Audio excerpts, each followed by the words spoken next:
Você está do lado de cá. Bom dia, boa tarde ou boa noite para vocês que vão assistir este podcast. Mais um dia do lado de cá. Basicamente, do lado de cá é uma conversa onde a gente traz um pouco do dia a dia, da rotina da Kivo e da história da Kivo para vocês, queridos telespectadores. Mais uma vez, a gente vai trazer uma perspectiva histórica da Kivo. Vou trazer mais um dos sócios para falar comigo. Hoje o convidado é o Vitor. Ele não aparece o tempo todo nas redes sociais, porque a cara dele é feia. Não, mentira, porque ele não... Ele não aparece muito nas redes sociais. Você é tímido.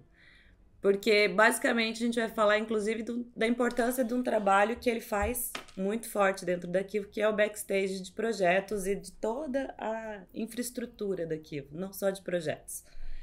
Mas, antes disso, a gente vai falar um pouco dele. Bom, vamos começar, então, Vitor. De frente com Carol.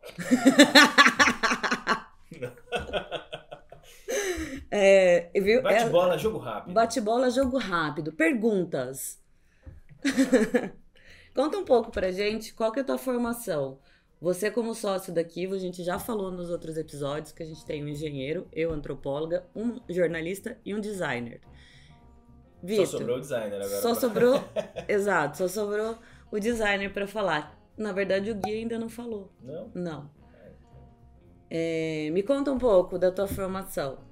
Eu sou designer gráfico, eu sou formado em design gráfico numa universidade em Salvador, eu sou baiano, mas eu moro na Bahia já há alguns anos, mais de 10 anos, então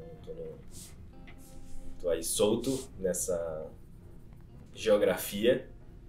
E vim de uma área que era muito focada em materiais gráficos impressos, em mídias físicas, assim. E no decorrer da minha formação e da minha experiência profissional, eu fui encontrando outros caminhos e percebendo que a mídia física não era muito minha praia, que eu gostava mais do universo digital, que eu tinha mais aptidão com coisas mais lógicas e menos criativas, apesar de... Embora você tenha feito muitas disciplinas de fotografia, impressão, não? Sim. Na formação tem tudo, passa por tudo isso, passa por esse universo de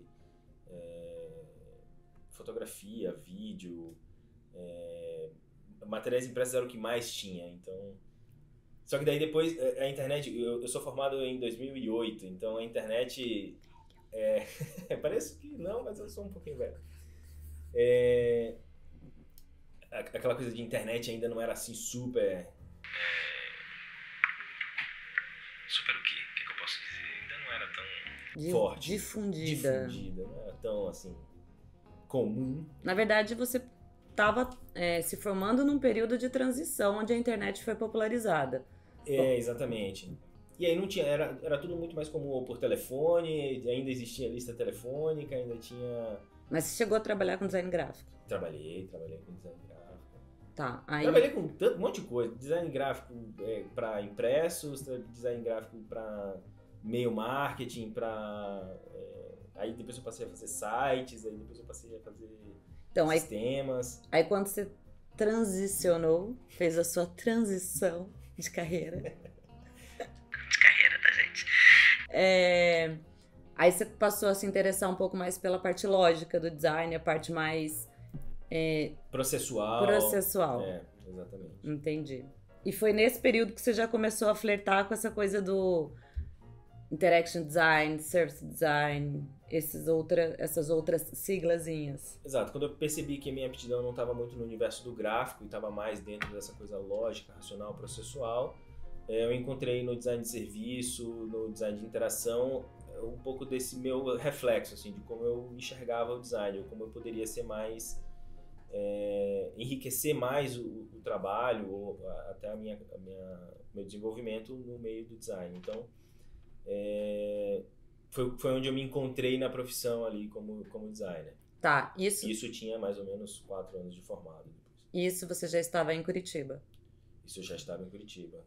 Sim, gente, ele saiu de Salvador, foi para Curitiba e atualmente ele se chama de Curitibaiano. Curitibaiano. Um respeito a ambas regiões. Né? As ambas nacionalidades, praticamente. E conta pra gente, eu sei, mas eu quero que você conte, como você chegou na Kivo? Ai, como é que eu cheguei na Kivo, né? A gente construiu a Kivo depois de muito discutir sobre como é que a gente encarava o design, como é que a gente achava que as soluções precisavam ser desenvolvidas ou promovidas, ou como a gente enxergava, né, caminhos para as empresas. E a gente acabou se encontrando no meio do caminho e se identificando aí com as habilidades de cada um e com o modelo mental de cada um também. A gente percebeu, porra, isso aqui faz sentido da gente fazer junto. E foi quando a gente tomou a decisão de fazer junto, do nosso lado. Do lado de cá. Do lado de cá. Do nosso jeito. E aí vem dando certo desde muito tempo já. Quando, Vitor? Ah, não lembro. Esse é um traço, gente. Por isso que ele tem que ficar no backstage de projeto. Porque ele precisa consultar a planilha para lembrar das coisas. Precisa, coisas escritas, coisas ali gravadas em nuvem.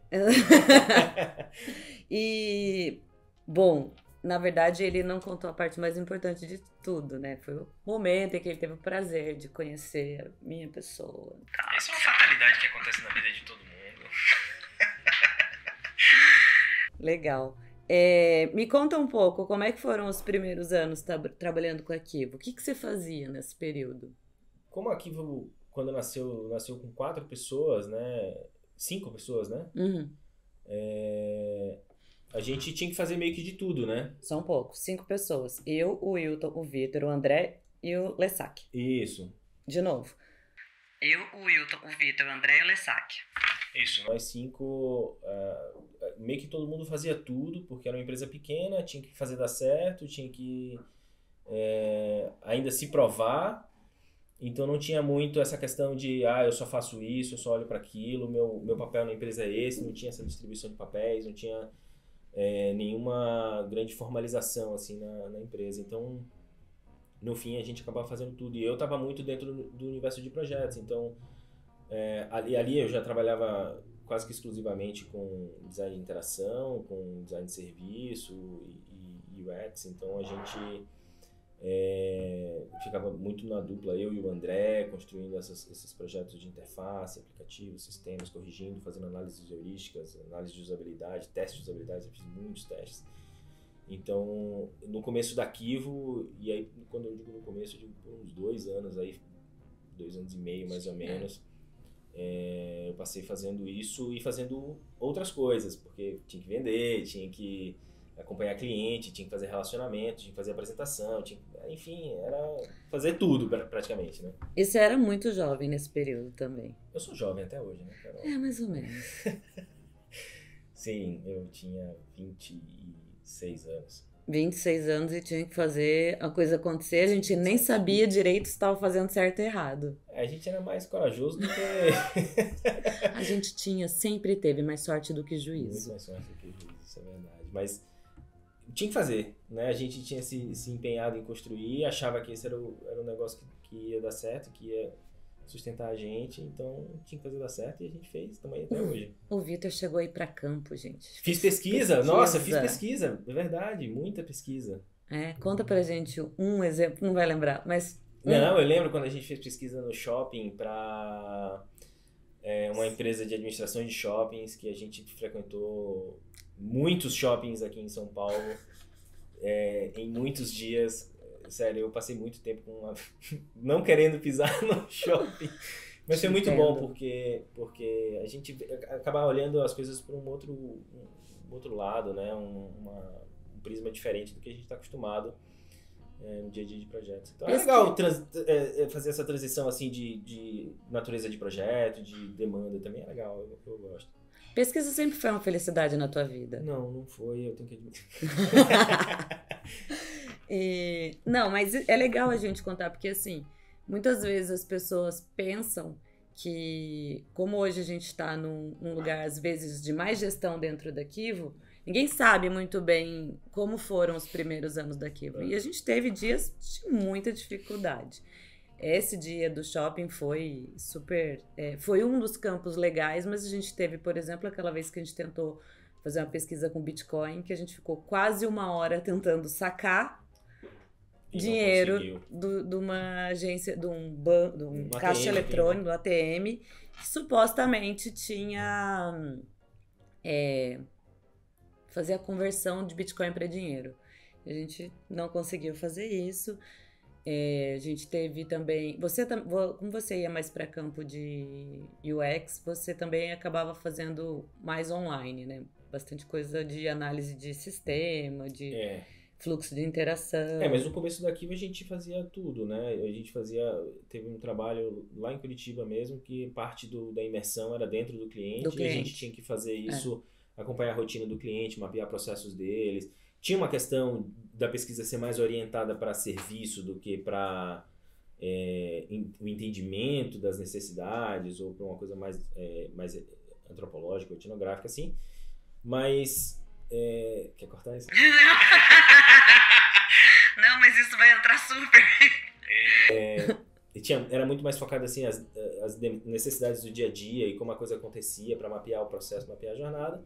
Mas tinha essas pesquisas também, menos orientadas à interface. Assim. Eu tiro o sarro dele bastante, que vira e mexe quando a gente tem que falar alguma coisa de projeto de UX, eu falo de uma palavra que eu acho super estranha, eu não sei qual é a pronúncia certa, mas eu sempre falo Pukoyoki.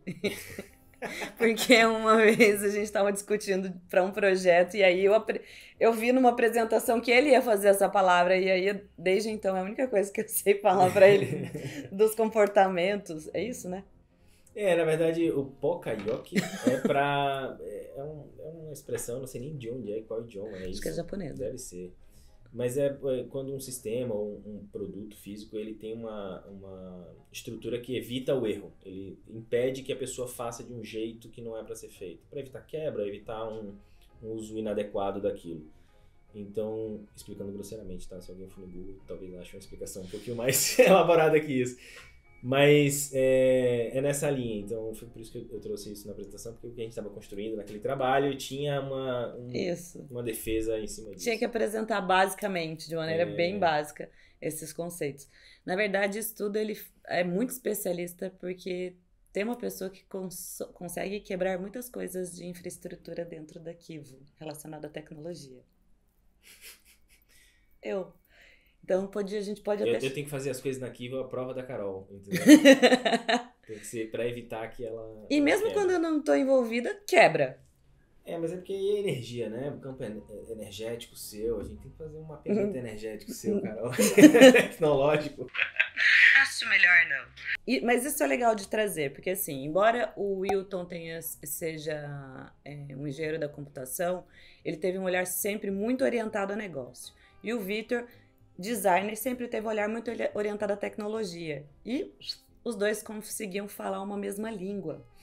Então, isso sempre foi bem interessante. Tanto é que, com o passar dos anos, o Vitor passou a entrar numa área mais de backstage da Kivo para desenvolver soluções de design, de service design, para dentro da Kivo. Mas antes de eu entrar nisso, eu queria que você falasse um pouco da tua experiência também de gestão em projeto. Porque você ficou...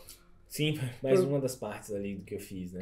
Tá aqui na minha nota. Falar áreas que você já atuou na empresa.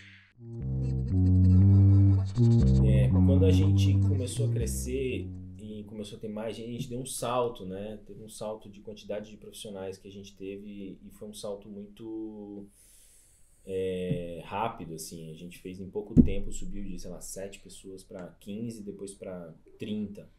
E aí isso exigia da empresa um grau de organização que na época a gente não estava preparado, a gente não tinha feito isso. Isso foi inclusive um risco que a gente assumiu, que foi bastante preocupante ali por um tempo.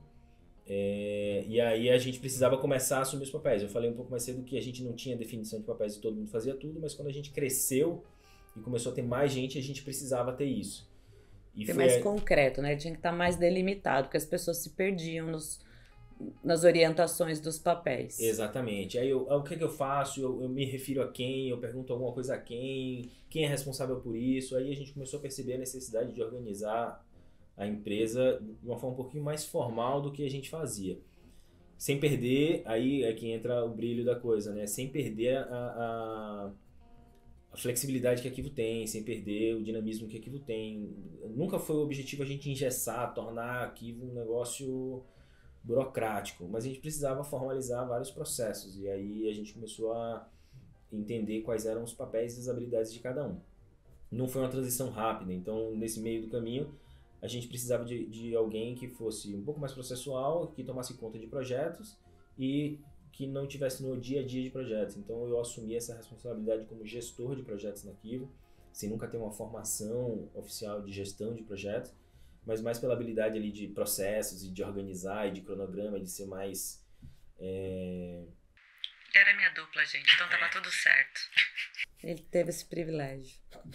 E aí eu assumi esse papel, e aí a gente chegou a tocar 14, 15, 16 projetos de vez com o time que a gente tinha, e tinha que ter alguém supervisionando tudo, alocando, desalocando, negociando com o cliente, fazendo...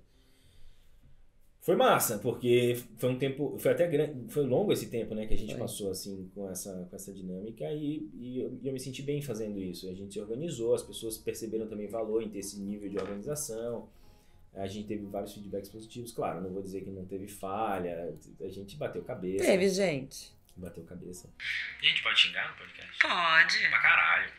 Bateu cabeça pra caralho. Deixa eu te contar uma coisa. Podcast É daqui. é seu, Então, beleza, ótimo. entendeu? É que eu não sei falar sem xingar, entendeu? Não, é seu, Eu tava aqui me sentindo mal já. Aqui, ó, libera, ó.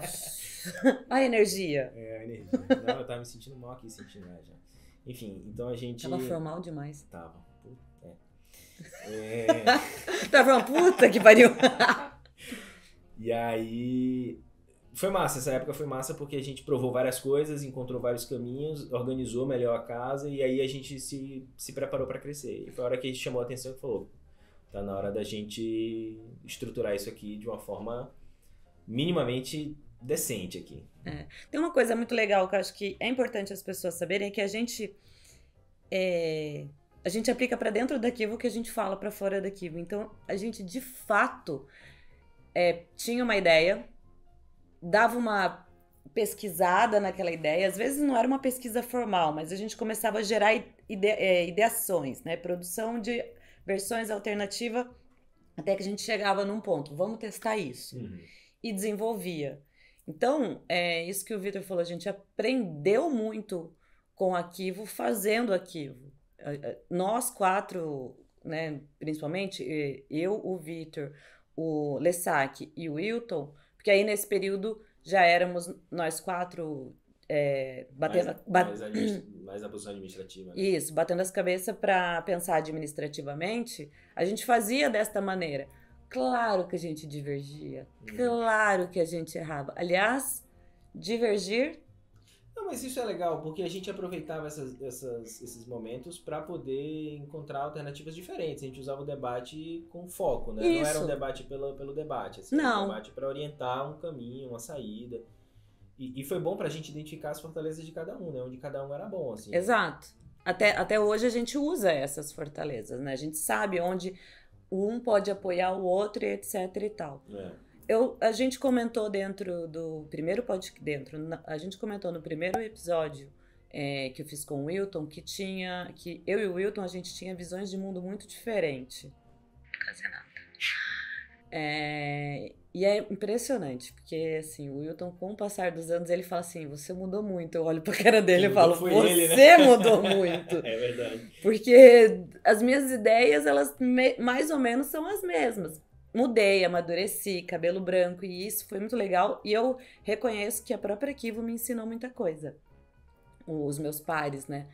Mas aí, no início a gente tinha uma visão de mundo muito diferente. E o Vitor e o Lessac sempre foram importantes para fazer essa tradução de uma maneira menos de enfrentamento. Então, eu me lembro de muitas reuniões que a gente tinha, que eu tinha uma visão de mundo e o Wilton tinha uma outra, mas estávamos falando da mesma coisa. Com visões de mundo diferentes. E vocês dois, com papel de designer, olhavam e falavam assim...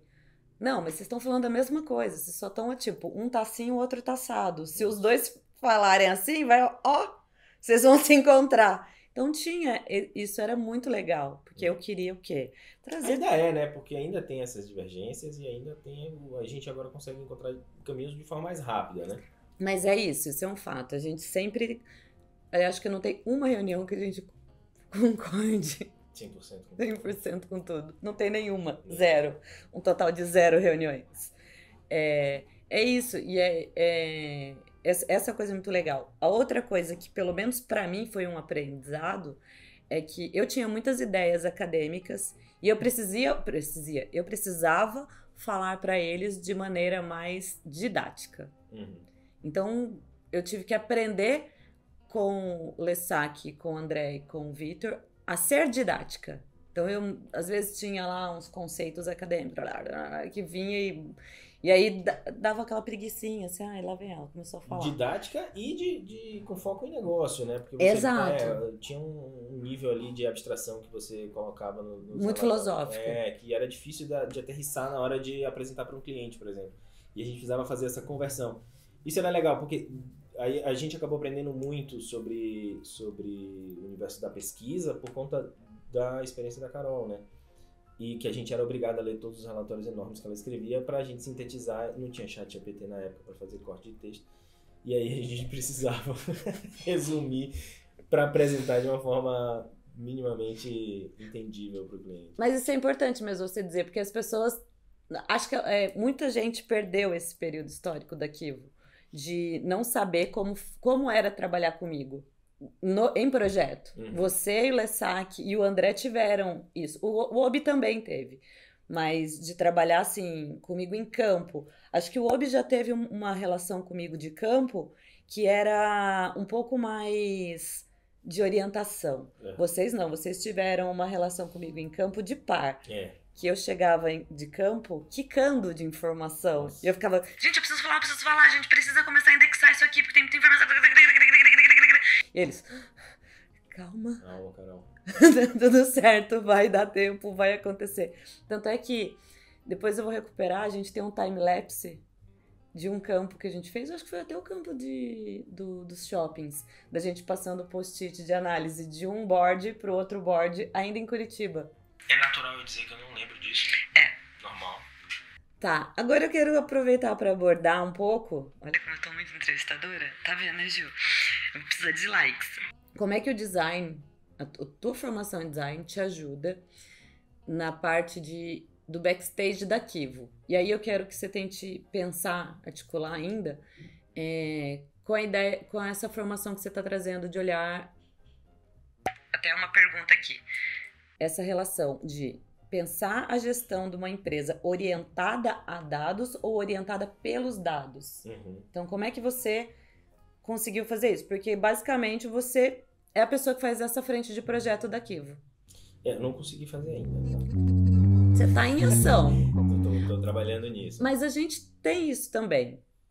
A gente está em eterna construção. O Always Beta da Kivo está desde a origem, né? O conceito de a gente estar sempre trabalhando, sempre testando, sempre construindo, está desde o início da Kivo. Então a gente leva isso bastante a sério e permite que as pessoas também tenham essa mesma abertura, né? De testar coisas, de trazer experimentos e de ver se um jeito melhor de fazer aquele ou outro, enfim, aí as pessoas vão fazendo. Como é que o design ajuda no meu dia a dia, né? Assim, eu vou fazer um salto, assim, né? Porque o design que eu aprendi na universidade, ali como designer gráfico, ele hoje, se você olhar a ementa do curso, a coisa toda, ele tá meio parado no tempo, assim. Então, ele não reflete mais como eu entendo e como eu enxergo, como eu pratico o design hoje, né? Então, eu não estou desmerecendo o curso nem nada, mas eu entendo que o curso, do jeito que eu fiz no passado, ele hoje, no meu dia a dia, no meu trabalho... Para o teu recorte. Ele não se aplica mais. Mas o curso, eu fiz uma pós-graduação, e essa pós-graduação, que a Carol foi minha professora, eu passei por isso, gente. Ele adorou. Eu quase fui preso na aula da Carol, mas tudo bem. Para outro podcast. A pós-graduação que eu fiz, ela me trouxe mais repertório, mais ferramental para o que eu pratico hoje, para o meu dia a dia de trabalho. que tem a ver com a investigação, com a experimentação, com processos, com entendimento de jornadas, com toda essa vertente da experiência de usuário é o que eu carrego mais no meu dia a dia. Então, é comum a gente ver internamente falando assim, pô, tem que testar para ver se faz sentido para quem vai usar essa ferramenta. Porra, não adianta eu criar um sistema, uma função, não sei o que é só bonita ou é só para me satisfazer, mas não resolve o problema na ponta. Então, hoje, esse modelo mental de achar ou de construir as coisas pensando em como isso vai ser utilizado, como vai facilitar e como vai tornar mais dinâmico alguma demanda, é o que eu trouxe dessa minha pós-graduação. E isso vale para absolutamente tudo que eu faço dentro da Kivo hoje. Como eu olho para o backstage, eu tenho que ficar pensando em estrutura de custo, eu tenho que ficar pensando em como as despesas da Kivo estão estruturadas, como processos jurídicos podem ser mais otimizados para que a gente possa reduzir atrito nas pontas entre o cliente, o nosso time, nossa equipe jurídica e a nossa organização interna, enfim. Então tem toda uma gama de trabalho que quase ninguém vê. Praticamente quem vê hoje o trabalho é a parte administrativa da empresa, né? Então são poucas pessoas que vêm ou acompanham o dia a dia do meu trabalho, mas na prática o meu trabalho impacta em praticamente todo mundo. Sim. Porque é um trabalho de suporte, né? De infraestrutura da empresa. Uhum. Então eu tenho que tomar muito cuidado para as decisões ou para as ferramentas que são implementadas ou retiradas, enfim, tudo que é ofertado e trazido para aqui tem que atender alguma demanda. Então não é nada feito de uma hora para outra.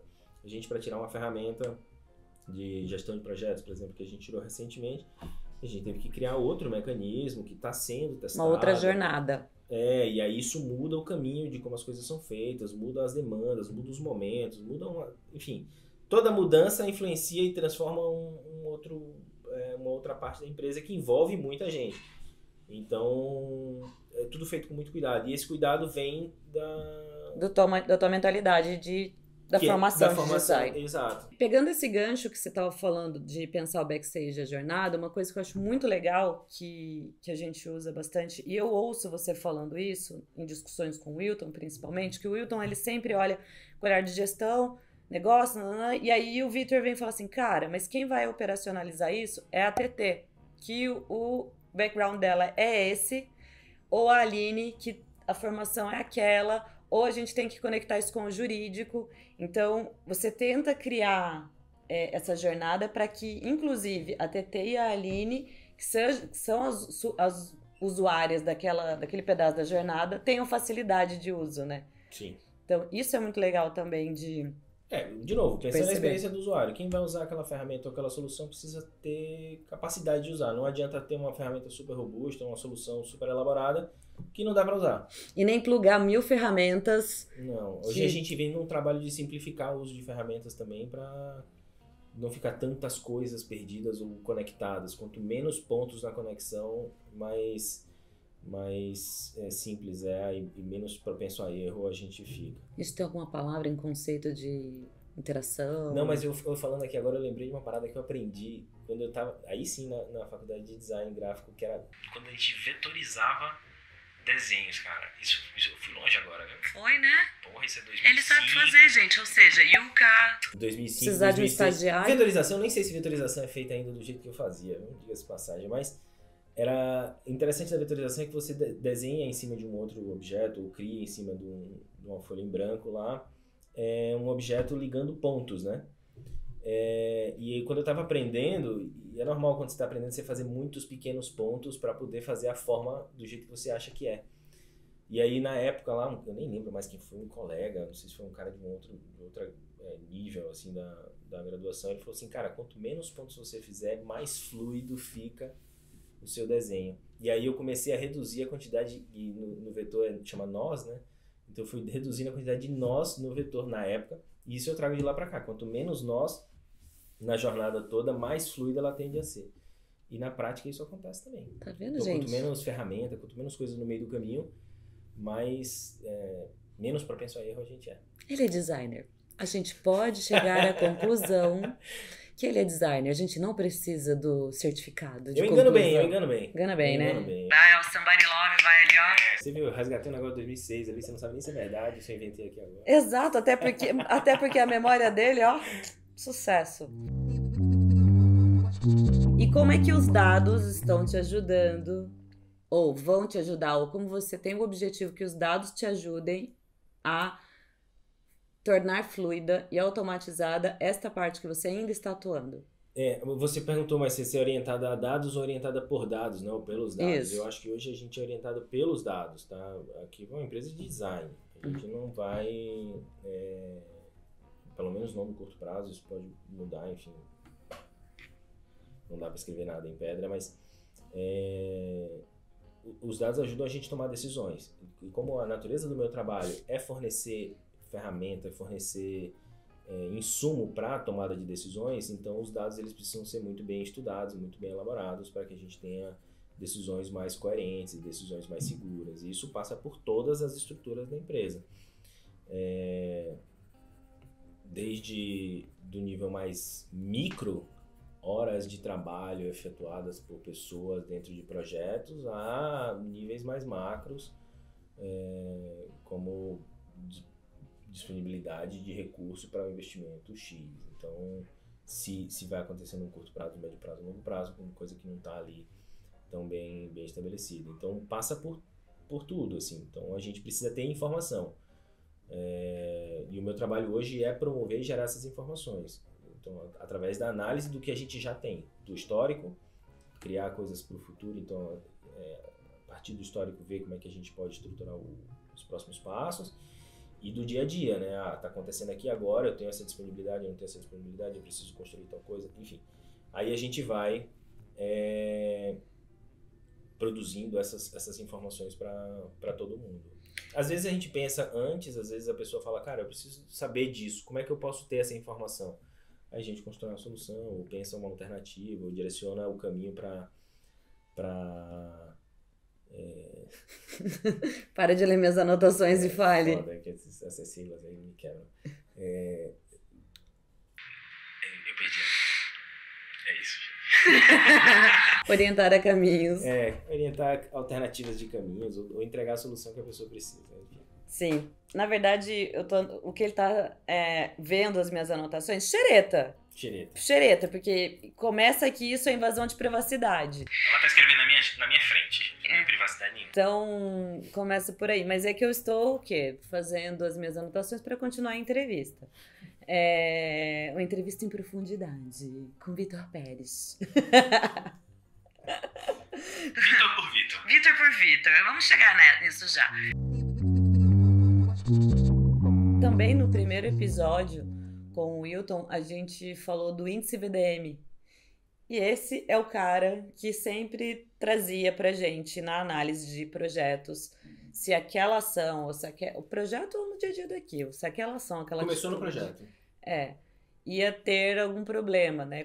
Qual era o fator de risco daquele projeto. Então, a gente tinha, o índice já tinha essa orientação pelos dados do índice VDM, mesmo que fosse de maneira empírica. A gente não tinha aquilo tangibilizado, tão concreto no dia a dia. Então, hoje em dia, ele tá o quê, gente? Super feliz. Por quê? Porque agora ele tem dados para ele olhar e falar assim, não vamos fazer isso. E a gente, por que não? Porque tá aqui, ó. Tá dito, não sou nem eu. Não. Outra entidade dizendo. Mas eu, como antropóloga, obviamente, sempre vou questionar. Índice VDM, bem lembrado. Índice VDM. Você tem algum projeto que você lembre que o índice VDM foi muito alto? Há vários, porque o índice VDM, ele não é... Isso é dele. É meu, Eu não sei se foi eu que criei também. Não foi você que criou, mas Você, como pessoa, tem isso muito forte. Eu levo isso pra vida. O índice vai dar merda. É o índice VDM. Então, vários projetos eu gerei alertas. Na época que eu gerenciava os projetos, eu brincava com o time e como eu também atuava nos projetos, não só gerenciava, eu atuava ainda, eu levava muito a sério o índice VDM até pra gente direcionar as soluções de projeto. e identificar solicitações de clientes ou momentos do projeto que eram arriscados ou que iam expor a gente a problemas e tal. Então a gente brincava com o índice VDM nos projetos. Só que assim, eu posso dizer que todos os projetos têm índice VDM, né? Porque ou ele é baixo ou ele é alto e depende do momento do projeto. Então o índice VDM tá lá, ele existe, gente. O único índice VDM que é contraditório ao dele é o meu. Todas as vezes que eu falava em projeto que ia dar problema, ele, você tá desesperada, não vai dar problema. Até que um dia eu virei e falei, neste cliente a gente não vai continuar, porque o índice de VDM era alto. Era um cliente que estava pesquisando para se tornar uma adquirência. Ah, é verdade. E aí eu falei, esse você vai ter que me ouvir, porque vai dar merda. Ia. Mas isso é bem interessante de que, voltando a dizer, acho que como a gente está num podcast sobre a história da Kivo, ter essas muitas cabeças diferentes fazia com que a gente navegasse mesmo no desconhecido. Como que é? Estivesse dentro de um carro. Ah, essa minha metáfora também é boa, né? Sem motorista? Não, a gente tava no banco de trás, sem cinto, descendo uma montanha na neblina, com o motorista vendado. Essa era a metáfora, assim, a gente andava nesse nível, assim. Teve momentos. Teve momentos, mas a gente confiava muito, né? Aí quem tava atrás, a gente falava, assim, pro motorista vendado o que tinha que fazer. Então, assim, era meio freestyle as coisas. Mas deu certo. Ainda confia, a gente tem bastante treta. E que é normal também, mas eu acho que tem uma coisa que a gente tem ficado muito melhor, que é um ouvir ao outro e ponderar sobre o que está escutando. Então, acho que também é maturidade. Ouvir para ouvir e não ouvir para responder, né? Exato. Hoje, você está atuando em qual é a tua sigla? A gente tem que voltar, então, a minha xeretice ali nas anotações da Carol, porque ela escreveu 2 siglas que a gente brincou. Em algum momento a gente achou na internet falando da sigla PTO, né, que era pau pra toda obra. E como eu passei na história da Kivo toda fazendo muitas coisas, eu me auto-intitulei de PTO na Kivo. Então essa coisa de eu sou CEO, eu sou CFO, eu sou não sei o que, ou eu sou não sei o que, eu falei, eu sou PTO, sou pau pra toda obra da Kivo. E por muito tempo foi assim, né? De colocar papel higiênico no banheiro. De instalar suporte de papel higiênico no escritório daqui. Tenho fotos. Lâmpada. Eu instalei. Lembra, né? Eu segurando a luminária pra arquiteta medir a altura que deveria ficar o fio. Não, e tem aquela outra da plug que você tava trocando a lâmpada da plug. Também numa escada. Enfim, pau pra toda obra eu fiz pra aquilo dar certo, a gente faz tudo. Então, eu tinha essa sigla PTO, eu cheguei a botar no LinkedIn isso por um tempo.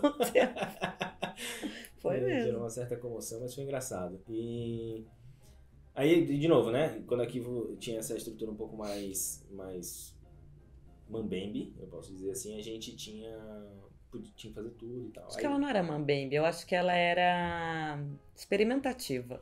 Eu gosto mais dessa palavra. Tudo bem. Porque o mambembe pra mim me dá a ideia de que mal feito. Não, tá a gente era mais experimentativo. E menos estruturado, né? Sim, mas a gente fazia tudo com muito esmero. Sim, muito cuidado. Não era uma coisa mal feita, largada, assim, tipo, não era... Tinha um pensamento por trás. E era tudo feito com cuidado, com o objetivo de dar certo. Tá certo. Mambembe não é a palavra correta, mas... Sempre eu tô certo. Mas aí a gente foi organizando a Kivo e foi dando títulos, né? Novos títulos, novos papéis. E foi um processo de formalização da Kivo, de ter um profissional de RH estruturando níveis, estruturando carreira, estruturando papéis, enfim. E aí a gente foi dando títulos para as coisas e tal. E aí, claro, a gente estava na posição administrativa, é natural que a gente encontre títulos ali que façam mais sentido para esses papéis. E aí a gente seguiu para os tradicionais, que faziam sentido também para o mercado, né? Quando o mercado olhasse para dentro daquilo e falasse assim, eu estou falando com tal pessoa, eu estou falando com este papel dentro daquilo. E aí a gente foi para os papéis ali clássicos, né? CEO, CFO, COO, não sei o quê. Que na prática a gente nem gosta muito, porque é muito coxinha, assim, muito tradicional. A gente se zoa com esses papéis, entre nós. E aí, no fim, eu acabei assumindo o papel de COO, né? Chefe de operações, né? Chief Operation Officer. Que, dentro daqui, é uma empresa, né? É um pouco garboso demais, eu diria. Mas beleza, tá lá, não sei nem se tá no LinkedIn, mas é isso. Hoje esse é o meu papel. E aí, muito recentemente, para não dizer anteontem, a gente tava brincando. Esse podcast está sendo gravado no dia 30 de junho, então anteontem, dia 28 de junho. A gente tava brincando numa conversa com os sócios que eu assumiria ia ser treinado, capacitado para assumir um novo desafio. Um novo desafio dentro da Kiva e tal, que ia incluir um F nessa sigla. E aí ia ficar CFOO, aí eu brinquei assim, meu amigo, é CFEDO, assim, se fodeu, entendeu? Você vai fazer tudo de novo. Ele só deu um upgrade no PTO. E tá tudo certo, mas a gente se diverte com essas siglas, foi por isso que eu tava rindo quando eu li as siglas ali que a Carol escreveu, porque é muita cara daqui essas coisas, tá? E eu sou capaz de botar no LinkedIn o CFODO, assim. Mas eu tenho clareza, se não no LinkedIn, no Slack vai estar. Vai estar. Porque no Slack ele é o moço da operação. Eu sou o moço da operação. Da operação, entendeu? Então, operação. Exato. Mas é bem interessante, então bom, podcast é do lado de cá, significa do lado da Carol, então eu faço as intervenções que eu quiser. Mas eu me sinto muito... Um pouco autoritária, né, gente? Não é. Tipo, eu sou a mulher do grupo, então eu tenho esse privilégio, essa autonomia. Tá certo. Mas é muito legal, porque eu sempre gostei muito de ter vocês de time, de estar em time de projeto com vocês. Então, vira e mexe, eu dou pitis, porque eu me sinto isolada. E aí eu falo, poxa, a gente tem que trabalhar em grupo, eu não sei o que, não sei o que. E esse chato de galocha, ele mora em Curitiba e não quer, e quer ficar lá, na caverna dele, etc e tal. Eu sinto uma falta danada de ter esses momentos de cocriação com eles. E quando a gente tem, sai coisas muito boas, tais como essa. Tudo bem que foi o vinho que... Essa não. O vinho? Essa aqui foi no garagem. Foi cerveja, então. Você vai competir com a minha memória? Não vou, mas eu sabia que tinha álcool envolvido. Porque a gente sair com essas coisas assim... Você vai competir com a minha memória? Não. Desculpa. Legal, mas e me conta um pouco, assim, de hoje pro futuro, o que você olha para Kiva? O que você espera da Kiva? Agora a gente tá num caminho de organizar e automatizar alguns processos para reduzir demandas manuais, né? Então a gente quer, claro, dentro das possibilidades de coisas que a automatização não torne mais difícil fazer as coisas só para ser automático, a gente vai tá nesse caminho. Então, tudo que puder ser feito de forma simplificada, automatizada e com base em dados, orientada por dados, a gente vai fazer, seja para o financeiro, seja para projetos, seja para operações, seja para comercial, para tudo a gente está trabalhando nessa estrutura. Então hoje eu tenho me dedicado bastante em fornecer para a Kivo mesmo, para o Wilton, para a Carol, para o Guilherme, informações coerentes, robustas o suficiente para que todo mundo possa ter clareza nas decisões e nas escolhas que vão ser feitas dali para frente, para cada um para a sua área, né? Então, desde o ano passado a gente vem num trabalho de construir painéis administrativos para cada área, para cada gestor poder tomar as decisões financeiras e administrativas da sua unidade. A gente tem a mesma visão administrativa para a empresa como um todo, então para o Wilton olhar para o negócio de uma forma muito, muito objetiva e com indicadores claros de risco, de sucesso, enfim, indicadores que a gente acredita que sejam necessários para a Kiva. Então, a gente hoje está construindo, inclusive, as perguntas que a gente quer responder. O que a gente quer olhar? Como a gente quer olhar para isso? Esses dados não são dados puros e simples, né? Não está lá uma base que a gente tem que ficar estudando ela vem filtrada, mas ela vem filtrada, ela vem analisada por meio de uma pergunta, né? Tem uma pergunta lá que a gente quer responder com os dados que tem na nossa estrutura. E aí tem dados financeiros que vão responder perguntas financeiras, tem dados administrativos que vão responder perguntas administrativas, tem dados de outras naturezas que vão responder outros tipos de pergunta. Então a gente... E no fim, o caminho que a gente está construindo é integrar tudo isso, amarrar todas essas unidades, todas essas áreas, para que a pergunta do financeiro possa ser respondida por projeto, que possa ser traduzida em contratos, no jurídico, e aí a gente vai olhar arquivo todo num lugar que... Dashboard. Não era nem dashboard, mas tudo bem. Num lugar que a gente possa... É porque toda semana eu ouço o Wilton pedindo um dashboard de alguma coisa. Então... Mas não é dashboard, tá, gente? É só uma análise de dados mesmo para tomar uma decisão. Então, para você, quanto mais fluida, com menos nós, mais fácil vai ser o backstage da Kivo. Sim. Por que eu acho isso bem legal de trazer? Porque esse é um dos princípios que a gente entrega no dia a dia de projeto. Eu acho que uma das coisas que trouxe a gente para começar a fazer o podcast era dizer um pouco que exatamente isso, que a gente aplica dentro da Kivo o que de fato a gente acredita e como a gente acredita. Então, falar inclusive com o Vitor, que é a pessoa menos comercial dentre nós, que não tem tanto... O Wilton, imagina, quando eu pergunto essa coisa pro Wilton... Isso também, é como ele usava pra vender aquilo. Ele tinha que ter dito isso no podcast dele. Ele usava assim, a gente fazia uma piada com ele, mas a gente já tá aqui, ou a gente tá aqui, ou a gente já tá aqui no projeto. E o Vitor, como tá nessa parte mais, por enquanto, mais atrás das telas, é importante mostrar também que a gente tem essa coerência, né, essa consistência. Você tem orgulho do que você criou até aqui? Pra caralho. Nossa. Se não tivesse, não tava aqui, né? Não sei, às vezes. Não sou de me martirizar esse ponto.